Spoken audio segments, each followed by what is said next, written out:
అనంతగిరి తాత్కాలికంగా school shed ఏర్పాటు. Alluri collector Dinesh Kumar ఆదేశాలతో జిల్లా అధికారులు శనివారం అనంతగిరి సులభంగిలో పర్యటించిన విషయం తెలిసిందే. గ్రామంలో పాఠశాల ఏర్పాటు చేసి విద్యా వాలంటీరును నియమిస్తామని అధికారులు తెలిపారు. సోమవారం నుంచి తరగతులు ప్రారంభిస్తామని గిరిజనులకు హామీ ఇచ్చారు. దీంతో గ్రామస్తులందరూ ఏకమై ఆదివారం పాఠశాల కోసం తాత్కాలిక షెడ్ను నిర్మించుకున్నారు.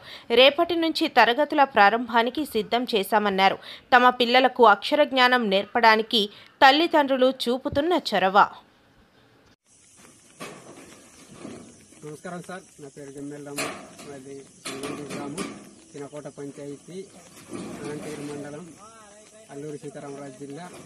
మాకు ప్రభుత్వం పాఠశాల అనేది కల్పించింది. ఇంకా మేము ఈరోజు స్టార్ట్ చేశామండి.